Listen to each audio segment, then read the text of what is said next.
Hello,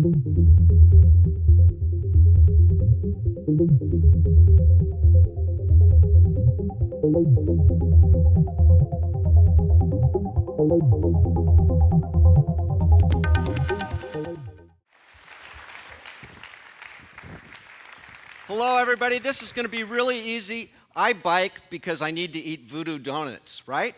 Does it need to get any more complicated than that? I mean, really. Thanks to voodoo donuts and bicycling, this is not a punch. This is a strategic calorie reserve. So this is really important. That's personal transformation for you. All right, so enough about me. I want to hear about you. How did you get here today? Okay, let's start out. Did anybody fly to get here today? Plane, helicopter, anything like that? Okay, there's one in the back. How about walk? Oh, several walkers. Okay, that's interesting. Transit? Okay, there's a few. Bicycle? Okay, and driving. And don't be hesitant to say if you drove. That's okay. I drive a lot too. As she said, I'm a newspaper reporter. I have to drive down to Salem all the time. In fact, as a reward for sitting through this talk, because I know it's getting late in the afternoon, I promise you the most practical little tip of the day. You know, we've heard a lot of ethereal stuff today about transformation, and I'm actually going to give you a little tip that really, I think, is very easy, that really almost literally anybody can do, and I think it's going to make yourself a little happier. I think it'll make the people around you a little happier. Are your money back? Can I promise that? Oh, okay, maybe not. Okay, well, one of the main things I want to talk today is if nothing else, I want you to start thinking a little bit differently about our streets.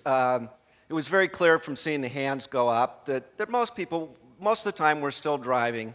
And, you know, you're in this steel box, you're trying not to hit anybody else, get hurt. The distractions of the radio, cell phones, other people in the car. I mean, it's not a wonder that we sort of tend to think of the streets as this immutable thing handed down by God, you know.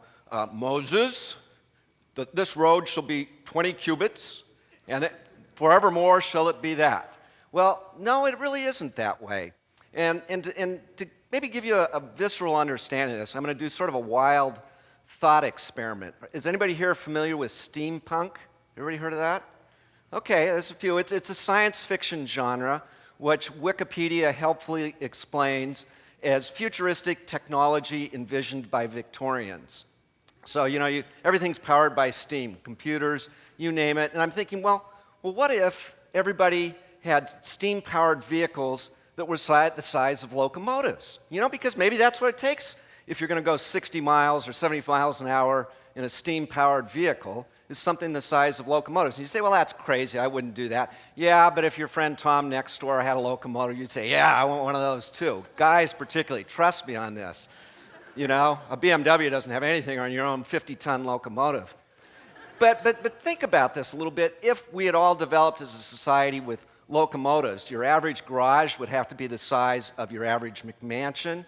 A Walmart parking lot, which are already pretty darn huge, would have to be about, 4, 5, 6 times. I haven't worked out the math. It would be giant. Everything would be so much more spread apart. The roads would have to be much, much wider.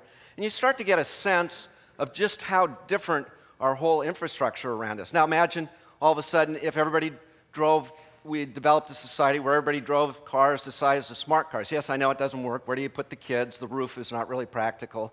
But leave that aside for a moment. Imagine everybody was in a smart car, and all of a sudden you can see how parking lots could be half the size that they were. Roads could be much narrower.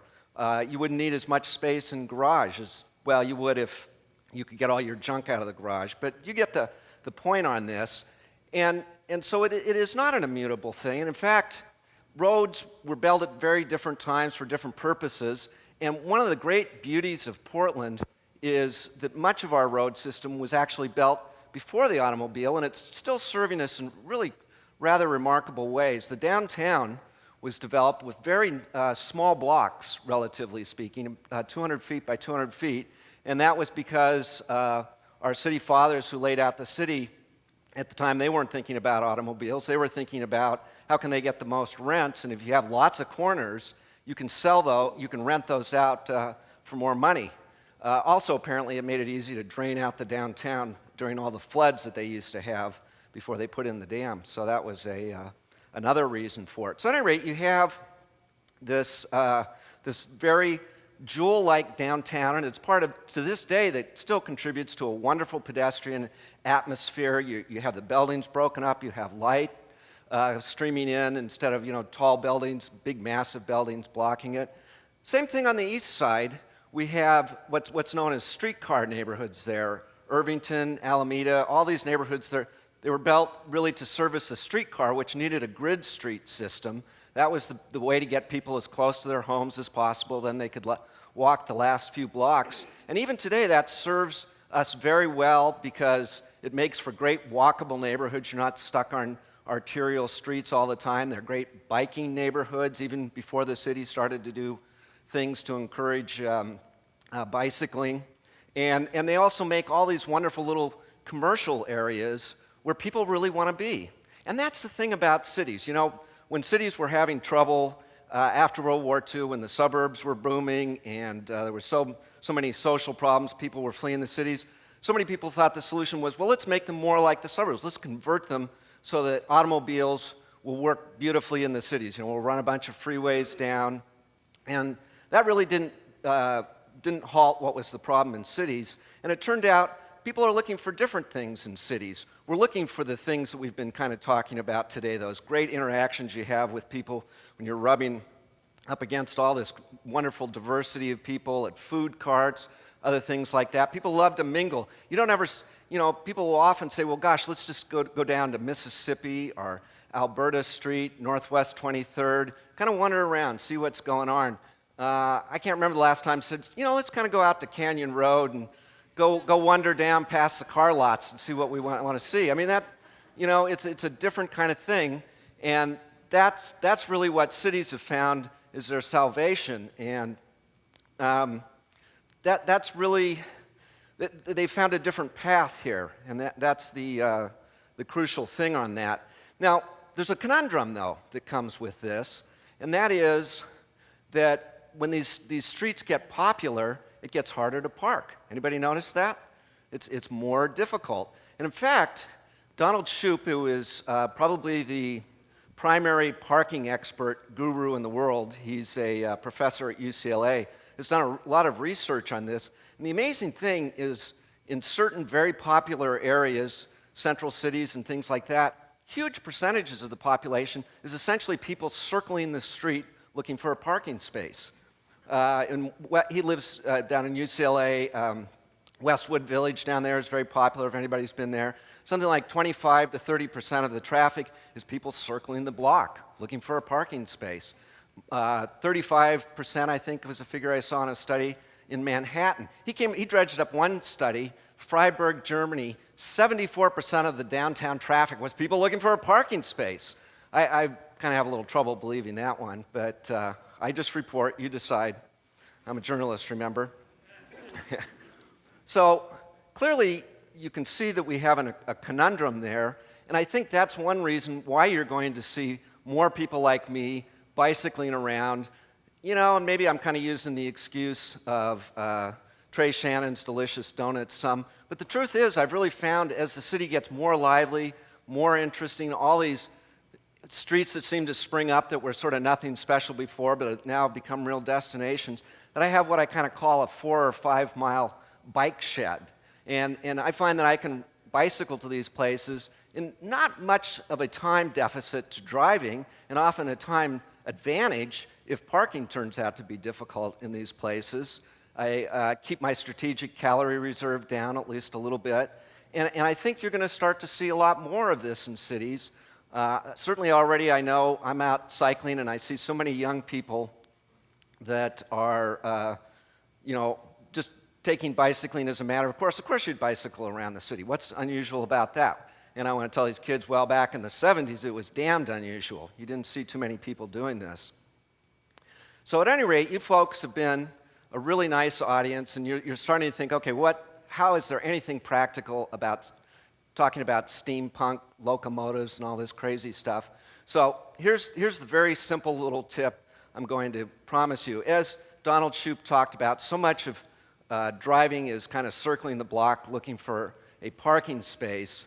And I have to confess that I too once in life was what you would call a competitive parker. Man, I wanted to get right out in front of that theater, that store, that restaurant, and if by chance there was a space open right in front of where I was going, man, that was hitting the lottery, folks, you know? I mean, that was so cool. And as I sort of got a little more mature, and I realized, you know, rather than hitting the lottery, usually I'm driving around inventing new cuss words and not really doing good things for my blood pressure. And so I changed myself. I had another personal transformation, and I developed it's a very technical term, which is the least minimum acceptable parking space strategy. And I have a technical paper. For some reason, Intel hasn't expressed much interest in this, but I'm working on it. And you probably can figure out from the title, it's really a pretty easy thing, which is when you're headed to a location, think, okay, what's the easiest parking spot I can grab that leaves me a walking distance that I can handle, given, you know, what I have to do. And it's amazing how well it has worked for me. Oftentimes I find I get places just as quickly. I either, you know, grab the first available, my mind clicks on when I'm, say, a half mile from my destination, saying, okay, first parking space I see, I'm going to grab it. Other times, it's a matter of, well, you know, I go to the Pearl District all the time. I know where the parking lots are in the parking spaces are in the Pearl District. You know, it's kind of up on the edge, right over by 405, and I can always find a parking space over there. And I love walking through the Pearl District. You know, that's interesting to walk through there. That's someplace people want to walk. I even do this in, like parking lots. I go to a Home Depot. I don't try to find a space right by the store. I go into the damn parking lot, park in the easiest place, and you know, it feels kind of good to stretch my legs through the parking lot and kind of maybe snicker a little bit at the people. You know, they're cussing each other. Hey, you got that spot? No, that's not mine. And I really find it is a good thing. In fact, the best part of it all is that after you have a nice dinner out at a restaurant somewhere, you know, a little walk after there, it's kind of good for the digestion. You know, it's a very civilized thing. So I'm not going to say, folks, I want you to get out of your car. I want you to go right around the city like a nut like I am on my bike. I mean, what's this crazy 56-year-old going? I'm saying just all the talk about transformation today, can you do just that little thing, the least acceptable minimum parking space theory? Are you with me, brothers and sisters? Huh? Thank you very much.